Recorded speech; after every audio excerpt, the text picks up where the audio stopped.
इंसान को जो मुश्किलात आती है ना, अगर किसी शख्स को पता चल जाए ना कि ये सामने वाला पुल मैंने गुजरना है तो उस पार मेरी अपनी जायदाद शुरू हो जाएगी, तो वो पुल गुजरना उसके लिए मुश्किल नहीं रहता।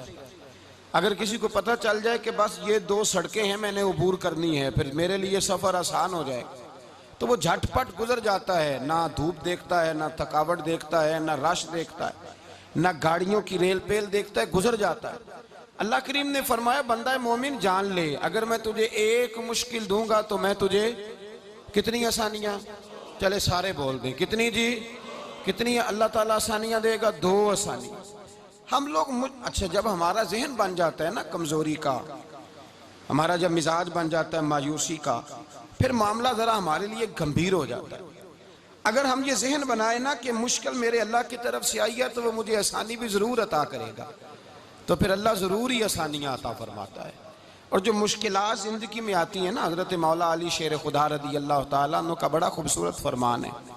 हजरत अली फरमाते हैं जब तुझे मुश्किल आती है तो वो तुझे रब का पता बताने आती है, वो तुझे अल्लाह का पता बताती है। इसलिए कि जब तू सारे असबाब कर लेता है, जो ज़रूरत होती है पूरी करता है, तंदुरुस्त होके वो काम करता है, फिर भी काम नहीं होता, तो इसका मतलब है करने वाला तू नहीं, करने वाला कोई और है जो काम करने वाला। तो भाई मुश्किलात के बाद जो अल्लाह आसानी देता है, हजरत इब्राहीम को आग में भी फेंका गया, हजरत इब्राहीम अलैहिस्सलाम को सताया भी गया, निकाला भी गया, लेकिन जब इन मुश्किलात से गुजरे तो मेरा रब फरमाता है वइज़ तला इब्राहीम रब्बुहु बिकलिमातिन फअतम्महुन्ना काला इन्नी जाइलुका लिन्नास इमामा। कहा जब इब्राहीम पूरे उतरे तो फिर हमने उन्हें इमाम बना दिया। या अल्लाह किस तरह की इमामत दी? फरमाया मैंने इतनी आला शान अता की है कि अपने लाडले रसूल को जनाब इब्राहीम की नस्ल में पैदा फरमा दिया है, मैंने मुस्तफ़ा को उनकी नस्ल में पैदा कर दिया, क़यामत तक के लिए उनका वक़ार बढ़ा दिया। अल्लाहुम्मा सल्लि अला मुहम्मदिन व अला आले मुहम्मद कमा सल्लैता अला इब्राहीम व अला आले इब्राहीम, उनकी अजमत बढ़ा दी। इसलिए कि जब वो आजमाइश से गुजर करके आए फिर जो आसानी दी, मेरे नबी पाक सल्लल्लाहु अलैहि वसल्लम ने दीन इब्राहीमी की बहुत सारी चीजों को रखा, कहा मैं मिल्लत इब्राहीमी पे हूं। जब कोई मुश्किलात को अबूर करके आता है, जब कोई तकलीफें सह करके आता है, उसके लिए जो अजर होता है, उसके लिए जो फिर अल्लाह कितनी जरा बड़ी तवज्जो कीजिएगा। लोग समझते हैं फला आदमी मुश्किल में है तो शायद मुश्किल में ही रहेगा, फला आजमाइश में है तो शायद आज, मेरा अल्लाह फरमाता है एक मुश्किल दे के मैं 2 आसानियां भी दूंगा। तुम मुश्किल देख रहे हो, मुश्किल ना देखो, वो जो इसको बाद में आसानी आने वाली है, और डबल जो मैं इस पर नेमत करने वाला हूं उसको देखो। हजरत यूसुफ को भाइयों ने कुएं में डाल दिया था, और जब कुएं से निकले तो मिस्र के बाजारों में बिके, और फिर जुलेखा ने इल्जाम लगाया तो हालात बिगड़ गए, हजरत यूसुफ को जेल जाना पड़ा। कितनी कठिन जिंदगी थी, लेकिन मेरे मालिक को कुछ और ही मंजूर था। कुएं में गिरने वाले, बाजार में बिकने वाले, जेल में जाने वाले, इल्जाम लेने वाले जनाब यूसुफ को रब करीम ने उसी मिस्र का बादशाह बना दिया, अल्लाह पाक ने उसी मिस्र का हुक्मरान बना दिया। यारी तेरी सोना पर अजमैशा तेरियां अग, ये सोना परखिया जावंदा ही पहलो नाल अग्गां दे लग। इसके लिए थोड़ा सा जतन करना पड़ता, थोड़े कठिन हालात से गुजरना पड़ता, थोड़ी आजमाइशों का रूप देखना पड़ता। हम चाहते हैं कि हमें छेड़े कोई ना कोई तकलीफ ना आए, कोई आजमाइश, ये हो नहीं सकता मेरे भाई। नामी कोई बगैर मुशक्कत नहीं हुआ, 100 बार जब अकीक कटा तब जाकर नगी हुआ। हम चाहते हैं कि हमें कुछ भी दिक्कत ना आए, मुश्किलात ना आए, और मुश्किलात तो इंसान को संवारती हैं भाई, वो तो निखारती हैं। कभी पूछा करो जाकर के किसी गंदम के दाने से कि तू कहां कहां से होके आया है, कहां कहां से निकल के आया है, तो वो बतलाएगा कि बड़े मुश्किल मराहल से गुजरा हूं, और फिर अल्लाह ने मुझे ताकत दी है कि मैं इंसान के वजूद का हिस्सा बनाऊं। तो भाई कठिन मराहल, आजमाइशें, तकलीफें, ये इंसान को बड़ा इंसान बना देती, ये उसके लिए तरक्कियों का पेश खैमा होती। हमारे जवान परेशान हो जाते हैं, औरतें खास करके इस बात पे तवज्जो करें, वो बड़ी जल्दी गम ले जाती हैं, वो कहती हैं जाने मेरा कुछ होगा ही नहीं, जाने मेरा कुछ हो ही नहीं सकता। मेरे भाई दर्जनों और बीसियों लोग ऐसे हैं जिनकी औलादें नहीं थी, लेकिन नाम उनका उनसे भी ज्यादा है जो बड़े बड़े साहिब औलाद। हजरत ख्वाजा मोइनुद्दीन अजमेरी को जानते हैं आप लोग? नहीं, जो जानते हैं वो बोले। जानते हैं जी? लो जी काफी सारे जानते हैं, थोड़े जे रह गए ना मगर जानते हैं ना ख्वाजा साहब को, उनके किसी बेटे को जानते हो? नहीं जानते, नहीं जानते, नहीं जानते आप उनके बेटे को।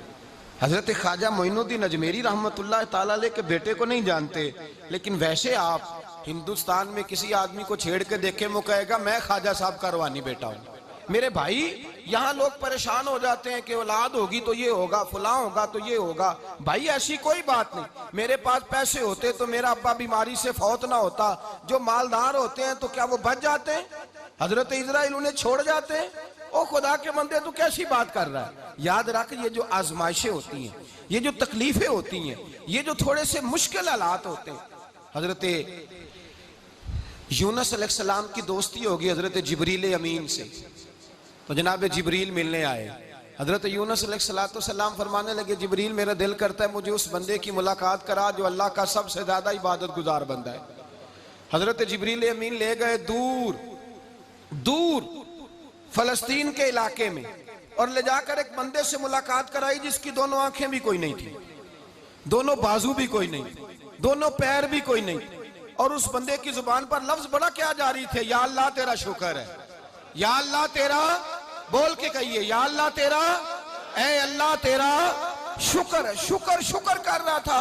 हजरत जनाबे सैयदना यूनुस अलैहिस्सलाम कहने लगे मैंने तुझे इबादत गुजार को मिलाने को कहा था, तू कहां ले आया? तो हजरत जिब्रील कहने लगे या यूनुस, ये हर चीज जाने के बावजूद अपने रब की रिदा पे राजी है। इस वक्त दुनिया में नबियों के बाद जिससे अल्लाह सबसे ज्यादा प्यार कर रहा है वो यही बंदा है। ये अपने रब की रजा पे राजी है। माना कि जब इस हाल में राजी है तो बस ठीक हो गया, ठीक हो गया। वसल अच्छा है ना फिराक अच्छा है, बस जिस हाल में महबूब रखे वही हाल अच्छा है। बस जिस हाल में उन्होंने रखा बात ठीक हो गई। इसमें अब इंसान शिकवा करते फिरे कि ये किस तरह है वो किस तरह, अपने आप को मुतमईन रखा। मेरे भाई याद रखें आजमाइशें तकलीफें आपको बड़ा करने के लिए आती हैं। हम आजमाइश को बुरा जानते हैं, दुख को बुरा जानते हैं।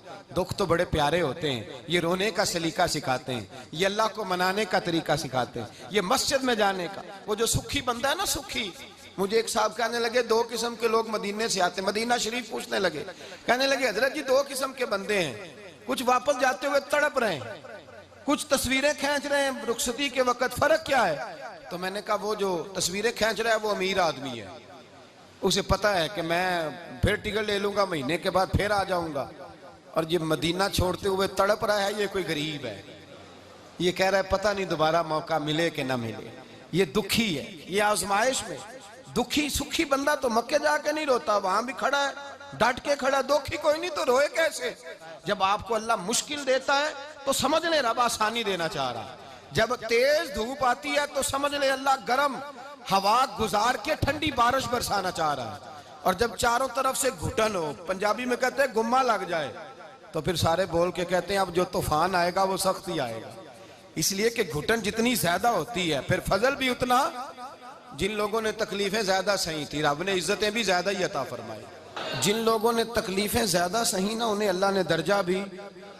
हजरत बिलाल हबशी ने बड़ी तकलीफ सही, मारा करता था मैया, बड़ा मारते थे, इतना मारते थे कि मोटे, आपने कभी देखे हैं देहातों में मोटे मोटे मोटे मोटे पाए होते थे, चार पाइयों के मोटे मोटे मोटे मोटे बांध की चार पाइयां और बड़ी चार पाइयां काफर बिछा के बैठ जाते और हजरत बिलाल हबशी के पैर उनके नीचे रख देते, हाथ उनके नीचे रख देते, आग लोहा गर्म करके उसके ऊपर नंगे बदन लिटा देते। मक्के ने बड़ी आजमाइशें देखी, फिर उसी मक्के ने मदीने ने अजीब रंग देखा कि मेरे नबी मिराज से वापस आए और हुजूर ने अजमत दी। फरमाया बिलाल यार तेरा बड़ा मकाम है, तू मदीने में चल रहा था और मैं जन्नत में तेरे कदमों की आवाज सुन रहा था। अब्दुल्ला मुजनी हुजूर के गुलाम थे, कबीला मुजन के रहने वाले, वालिद फौत हो गए, चचा ने पाला था, इस्लाम कबूल कर लिया। चचा इस्लाम का बड़ा दुश्मन है, हुजूर का नाम आए तो जलाल करता है, हसद और बुगज में जल जाता है, बड़ी इस्लाम के साथ दुश्मनी और इनाद रखता है। हजरत अब्दुल्ला कहते हैं पहले तो मैं इश्क रिसालत को दबाता रहा, फिर ये चिंगारी शोला बन गई, फिर के ये हल्का सा जज्बा समुंदर और सहरा का रूप धार गया फरमाते हैं माँ थी और मैं था, मैं गया जाके चचा से कहा मैं नहीं रह सकता। कहाँ जाएगा?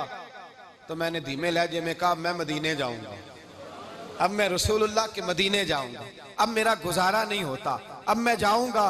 कहते हैं चचा कहने लगा अच्छा तू वहां जाएगा, तुझे मैंने पाला, मैंने पोसा, वो मकान मैंने तुझे बना के दिया, तेरी जेब में जो पैसे हैं मेरे दिए हुए हैं। कहते हैं मैंने कहा चचा मैं सारा कुछ सोच के आया हूं, मकान भी तू रख ले, पैसे भी रख ले। कहते हैं उसने हर चीज रखवा ली। जब पलटने लगा तो चचा कहने लगा जो कपड़े तूने पहने हैं ये भी मैंने खरीद के दिए थे। हजरत अब्दुल्ला फरमाते हैं मैंने वो कपड़े भी उतार के दिए। बरहना हालत में मैं माँ के पास गया और मैंने कहा अम्मा मैं पहले भी तो नंगा पैदा हुआ था, तूने ही कपड़े पहनाए थे, मेरा फिर बदन नंगा हो गया है, कपड़े दे दे। कहते हैं 2 बीबियों वाले कपड़े अम्मा ने दिए, एक मैंने तामत बांध ली, दूसरा ओढ़ लिया और मदीने पहुंचा। कहते हैं जब मैं ठंडी रात मदीने पहुंचा तो काले रंग के हबशी गुलाम हजरत बिलाल दूध का प्याला लिए खड़े थे, हाथ में खजूरें थी, कंबल था। कहने लगे आजा आजा, मुस्तफा ने फरमाया था कबीला मुजन से मेरा गुलाम आ रहा है, मैं सारी रात से तेरा इंतजार कर रहा हूँ।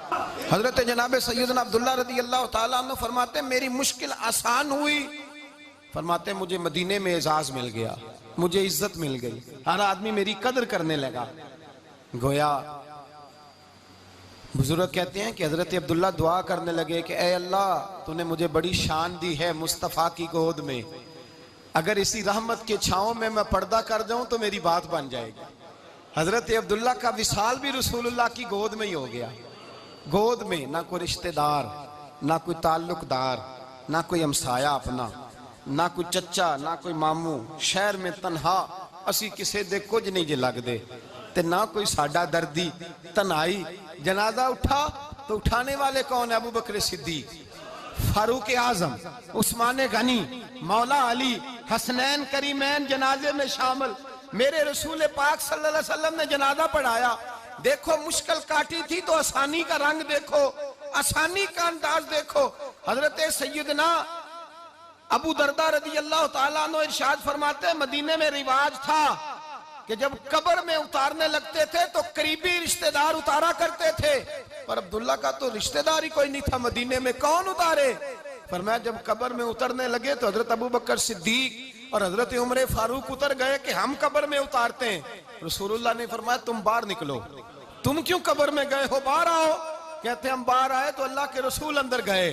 फरमाया कौन कहता है इसका कोई नहीं, मैं जो मौजूद हूँ। कौन कहता है कोई नहीं? फरमाया रखो मेरे हाथों पे। कहते हैं हुजूर के दस्ते मुबारक पे रखा और बाहर खड़े हम रश्क करने लगे कि वाह अल्लाह तेरा आसानी देने का रंग, आसानी। इसने मुश्किल बर्दाश्त की तो रब ने मुस्तफा के कदमों में आसानियां अता फरमाई। पसे और हुजूर ने कब्र में रखा, नबी पाक ने। हजरत जनाब सैयदना अली उल मुर्तजा शेर खुदा करम अल्लाह ताला वजहुल करीम की वालदा हजरत फातिमा बिनते असद रज़ी अल्लाह ताला हजरत अली की वालदा, बड़ा प्यार किया मेरे नबी पाक के साथ। हुजूर इनके घर में रहे, इनके घर में परवरिश पाई। हजरत अली कहते हैं मेरी अम्मा पहले रसूलुल्लाह का ख्याल रखती, गुर्बतों के जमाने में नबी पाक का साथ दिया, मक्का मुखालफत करता तो जनाब फातिमा हुजूर का ख्याल रखती। फातिमा बिनते असद, बड़ा प्यार किया, बड़ी मोहब्बत की मौला अली की वालदा ने, हर दुख हर तकलीफ काटी, लेकिन रसूल कायनात सल्लल्लाहु ताला अलैहि वसल्लम का साथ ना छोड़ा। और यहाँ तक रिवायात में मिलता है कि जनाब फातिमा तज़्ज़ारा जब ब्याह के उनके घर गई तो बाहर से सौदा ला के देती। हजरत फातिमा से बड़ा प्यार करती, बड़ी मोहब्बत, मुश्किलात में साथ दिया। जब विसाल हुआ तो फरमाते कोहराम मच गया मदीने में। लोग मिन्नतें करते थे कि हुजूर का एक बाल मिल जाए तो कब्र में बख्शिश का सामान हो जाएगा। रसूल पाक ने फरमाया जब जनाब अली की वालदा को गुस्ल दे लो तो कफन पहनाने से पहले मेरे पास आना। कहते हैं जब गुस्ल दे लिया तो अर्ज की हुजूर गुस्ल हो रहा है, कफन का क्या करना है? हुजूर अंदर गए, कमीज बदली और जो कुर्ता पहना हुआ था उतार के दिया। फरमाया वो अली की माँ नहीं मेरी माँ है, उसने मेरे लिए बड़ी तकलीफें सही हैं, बड़ी मुश्किल देखी है। फरमाया इस तरह करो मेरे कुर्ते में उसे कफन दो। हुजूर ने जनाजा पढ़ाया, अपने कुर्ता लिबास मुबारक में कफन दिलाया। फिर जब वो दफन हुई तो हुजूर कब्र पे खड़े हुए, खड़े होकर फरमाया ऐ अल्लाह अपने सारे नबियों के वसीले से और मेरे वसीले से मेरी अम्मा की बख्शिश फरमा दे। फिर जो आसानियां मिली उन लोगों को, तो उनकी कब्रों तक आसानियां मिली, फिर उनको कयामत तक के लिए आसानियां मिली जिन्होंने मुश्किलात को देखा। और भाई जो सोए रहे, जो आराम करते रहे, जिन्होंने मुनासिब ही न समझा कोई कठिन मरहला तय करना, जिन्होंने कहा ना ना ना ना हम तो सुख के साथी हैं, हम तो सुकून के साथी हैं भाई, हम तो सलूट के साथी हैं, जब मौजें लगेंगी तो दौड़ के पहुंचेंगे, कहेंगे हमारा भी तल्लक बनता है, हमारी भी रिश्तेदारी होती है, हमारे भी राब्ते होते हैं, फिर दौड़ करके पहुंचेंगे। असल साथी वो होता है जो दुख का साथी होता है, आजमाइश का साथी, मुश्किलात तुझे ऊंचा उड़ाती। हजरत सलमान फारसी कहते हैं मैं नबी पाक की तलाश में निकला था, हुजूर की तलाश में निकला, और मैंने कई साल हुजूर को ढूंढा, कभी एक दरवाजे, कभी एक दरवाजे, कभी दूसरे दरवाजे, कभी तीसरे दरवाजे। फरमाते मैं शहजादा था पर बिकता बकाता मदीने आया, मैंने नबी पाक की तलाश में यहूदियों की गुलामी भी की, तेरी तलाश में फिरा मैं जंगल पहाड़ और दश्त में। फरमाते हैं बड़ी तकलीफ काटी, बड़ी आजमाइश देखी, लेकिन उस दिन मुझे सारे दुख भूल गए, उस दिन मेरी सारी तकलीफें आसानियों में बदल गई, जिस दिन मेरे नबी ने मेरा बाजू थाम के कहा सलमानु मिन्ना अहलल बैत, फरमाया सलमान को तो मैंने अपनी अहले बैत में शामिल कर लिया है। फरमाते इतनी बड़ी फजीलत के मैं रसूलुल्लाह के खानदान में जा शामिल हुआ। तो भाई याद रखें, जब आपको मुश्किल आती है तो आपको आसानी देने के लिए